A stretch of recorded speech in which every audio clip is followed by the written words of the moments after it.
हाँ?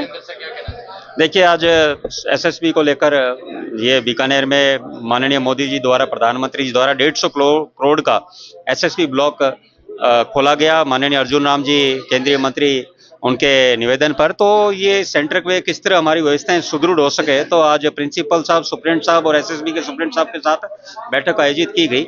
इसमें हम क्या व्यवस्था में सुधार कर सकें। इसमें कुछ विशेष डिपार्टमेंट्स हैं जहाँ पे आउटडोर्स कम हो रहे थे, जो लगातार आमजन की शिकायत आ रही थी। तो उस पर हमने न्यूरो फिजिशियन को प्रत्येक 7 दिन आउटडोर लगातार चलें, गैस्ट्रोएंटरोलॉजी में प्रत्येक 7 दिन आउटडोर रहें, ताकि आमजन को सुविधा मिल सके। न्यूरो सर्जरी में यहाँ पे डॉक्टर्स की कुछ पोस्ट की डिमांड और थी, तो उसकी बात रखी गई। गैस्ट्रो सर्जरी और प्लास्टिक सर्जरी 2 नए विभाग यहाँ पर आए गए, यहाँ पे 2 डॉक्टर्स नियुक्त हैं। तो उसका भी आमजन में ज्यादा प्रचार हो सके कि दोनों विभाग यहाँ पे हैं, तो बीकानेर में भी आमजन को ये सुविधा उपलब्ध है। गैस्ट्रो सर्जरी में भी अभी सप्ताह में 2 दिन ओटी थे, उसको 3 दिन ओटी का कहा गया है। और साथ में यहाँ पे न्यूरो फिजिशियंस के द्वारा जिस तरह न्यूरो कैथ लैब की एक बात रखी गई कि वो राजस्थान में सिर्फ बीकानेर और अजमेर के अलावा सभी जगह हैं। तो उसके लिए भी हम माननीय मंत्री जी के आगे, माननीय मुख्यमंत्री के आगे निवेदन करेंगे, वो भी यहाँ पे आए, ताकि लकवा पैरालिसिस के मरीजों के लिए वो रामबाण के रूप में काम करती है मशीन, तो यहाँ पर इंस्टॉल हो जल्दी। इस तरह अनेक विषयों पर बात की गई। हॉस्पिटल के सौंदर्यीकरण को लेकर, हॉस्पिटल में सुविधाओं को लेकर किस तरह और सुधार कर सकते हैं। और साथ में हमने जितने भी एचओडीज है उनको भी निर्देशित किया कि आप हॉस्पिटल के लिए 4-5 पॉइंट्स लिख कर लाएं कि जिससे हम किस तरह इस हॉस्पिटल को, एसएसबी को और सुंदर, स्वच्छ और किस तरह और इसमें नवाचार कर सकते हैं, ताकि इससे ना सिर्फ आमजन को सुविधा मिल सके, बल्कि उन डॉक्टर्स को भी गर्व हो सके कि सेंटर में जहां वो काम कर रहे हैं वो एक बेहतरीन सेंटर है। ये विषय रहा कि हमारे इस यहाँ पे पूरे टाइम नहीं होती, तो हमने कहा 24 घंटे हमारे यहाँ पे होनी चाहिए, और सिटी भी यहाँ पे होनी चाहिए, और सोनोग्राफी का भी, क्योंकि एसएसबी ब्लॉक है तो सुपर स्पेशलिटी तो दिखना भी चाहिए ना कि सुपर स्पेशलिटी है। आम से और सुपर स्पेशलिटी में क्या फर्क रही, यहाँ पे भी हम जांचों की समय सीमा में बांध देंगे, तो यहाँ तो जांचें सारी समय होनी चाहिए। तो ये भी आज निर्देश दिए। तो इन विषयों पर मुझे जो पूर्ण विश्वास है जल्द सुधार होगा, और आपको आने वाले समय में अगले 1-2 महीने में एसएसबी में सुधार भी लगेगा। बिल्कुल ये बात आपकी सही है कि डॉक्टर संवेदनशील, ये धर्म भी बनता है कि देखिए, जो पीड़ित मरीज है, बीमार है, वो परेशानी में है, तो उसके रिश्तेदार भी परेशानी में होते हैं। तो हो सकता है कहीं ना कहीं जल्दबाजी कह दो, आवेश कह दो, तेजना कुछ भी कह दो, उसमें हमें कहीं ना कहीं धैर्य रखना चाहिए। तो हमें कहीं ना कहीं धैर्य, क्योंकि हम चाहे डॉक्टर्स हो, चाहे अधिकारी हो, कोई भी जनसेवक हो, चाहे राजनीति हो, हमें धैर्य हमेशा रखना चाहिए, ताकि हम हमारा धर्म है कि उसकी बात सुनना, और उसको यदि वो विचलित भी है तो हम उसको कहीं ना कहीं उसे ईजी कर कर उसको कंफर्ट जोन में लाएं। रामसरा में हमारे बिल्कुल है, बिल्कुल चल रही है। लूणकन सर हमने माननीय सीएम साहब के आगे भी अब किया। जब सीएम साहब हमारे 16 दिसंबर को लूणकन सर आए, तो हमने लूणकन सर की हमारी झील है उसका माननीय सीएम साहब के आगे भी निवेदन किया। 7.5 करोड़ का हमने प्रोजेक्ट माननीय मुख्यमंत्री जी के आगे पेश किया। और इस तरह आपको धन्यवाद कि आपने विषय रखा। ये लगभग 20,000 के आसपास माइग्रेटरी बर्ड्स वहां पर आई हुए, बड़ा सुंदर दृश्य है। और आप भी कभी जाकर आइए और उसको फिल्म कीजिए। माननीय प्रधानमंत्री जी की महत्वाकांक्षी योजना के तहत कि जहां जहां पर मेडिकल कॉलेजेस में जहां आवश्यकता है वहाँ सुपर स्पेशलिटी ब्लॉक्स बनाए जाएं, उसी तहत यहाँ 150 करोड़ रुपए केंद्र के मद के माध्यम से ये एसएसबी ब्लॉक की मदद से बना। और इसमें काफ़ी डिपार्टमेंट्स यहाँ काम कर रहे हैं।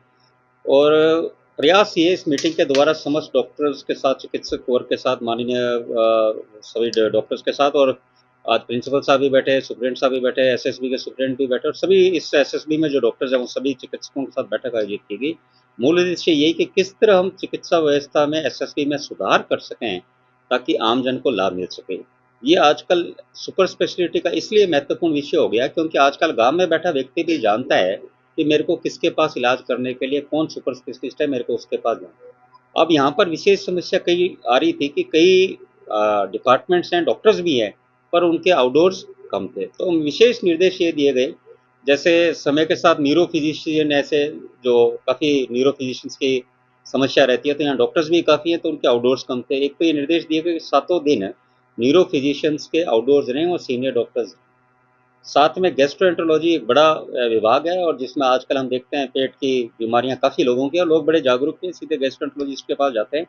तो यहाँ पर गैस्ट्रोएंटरोलॉजिस्ट 3 या 4 दिन ही आउटडोर में हो रहे थे, तो उनको भी 7 दिन आउटडोर चले, और एंडोस्कोपी भी सप्ताह में 7 दिन हो, ताकि कम से कम बीमार को 7 संडे के अलावा 6 दिन एंडोस्कोपी और आउटडोर पूरे 7 के 7 दिन चलें, ताकि लोगों को इलाज तो मिले और साथ में उनकी जांचें भी हो।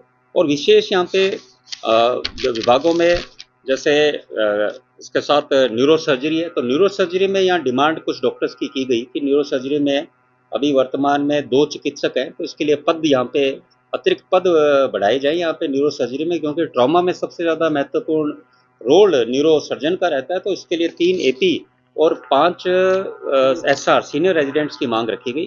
तो हमारा इस बार रहेगा माननीय चिकित्सा मंत्री जी से और माननीय मुख्यमंत्री जी आगे कि ये न्यूरो सर्जरी सबसे आवश्यकता है, क्योंकि जब हमारा पीवीएम का ट्रॉमा सेंटर, इसको हम और अच्छा सुधार कर सकें और अच्छे डॉक्टर्स के माध्यम में यहाँ काम हो सके।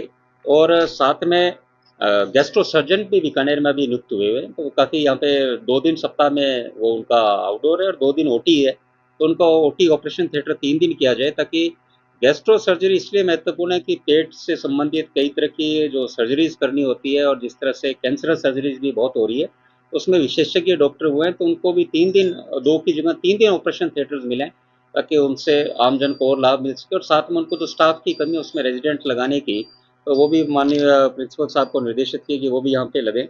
और एंडोक्राइनोलॉजी एक आजकल जैसे हम जानते हैं कि शुगर की सबको तकलीफ है, वैसे तो फिजिशियंस देखते हैं, एंडोक्राइनोलॉजिस्ट भी हैं अलग अलग ब्रांड्स को लेकर।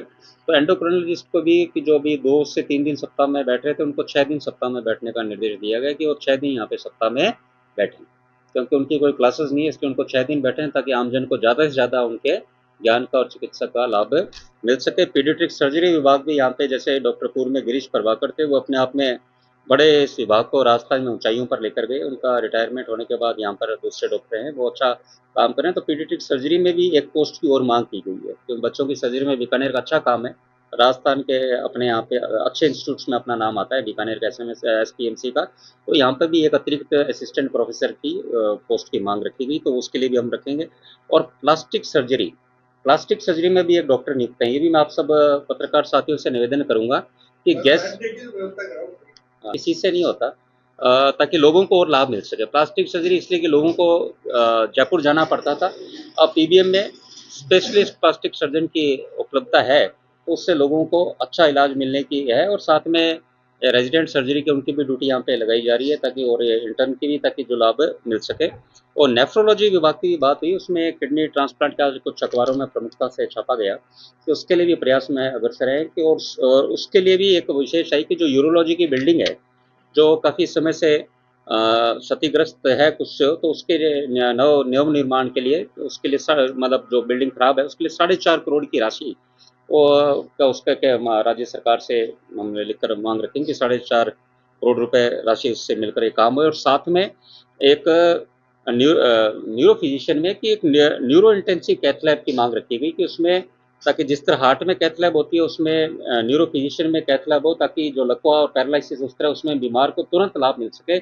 उसके लिए लगभग 8 करोड़ की उसमें है उसकी मांग का। और वो और विशेष बात ये रही कि सिर्फ बीकानेर और अजमेर में नहीं बताया मुझे, शायद 2 ही जिलों में नहीं है, बाकी पूरे राजस्थान में। तो हमारे बीकानेर में भी इस तरह आधुनिक चिकित्सा का लाभ मिलना चाहिए, क्योंकि आप और हम भी देखते हैं बहुत लोगों को लकवा और पैरालिसिस का अटैक आता है, तो उसमें बड़ा ये जीवन दान के रूप में लोगों के काम आएगी। तो इसके लिए भी मैं विश्वास के साथ कहता हूँ जल्दी हम इसकी राशि लेकर आएंगे, तो इसका लाभ मिले। और साथ में एक विशेष ये कि यहाँ पे एमआरआई सिटी को लेकर भी काफ़ी शिकायतें कुछ थी लोगों की, आमजन की, कि एमआरआई सिटी में थोड़ा बीमार परेशान होते हैं। तो उसमें हमने निर्देशित किया कि एमआरआई सिटी पूरे टाइम खुली रहे, और यहाँ पे पूरे टाइम जो है लोगों की जांच हो, और लोगों को ऐसा नहीं हो कि हम सरकारी तंत्र, हमारे इतने डॉक्टर यहाँ पर, इतना पूरा स्टाफ है, और यदि कोई प्राइवेट वाला हमसे ज़्यादा जांचें कर रहा है, तो कहीं ना कहीं हमारे सरकारी तंत्र पर भी प्रश्नवाचक है कि हमारे पास इतना सिस्टम होते हुए भी ये प्राइवेट वाला हमसे जांच कैसे ज़्यादा कर रहा है।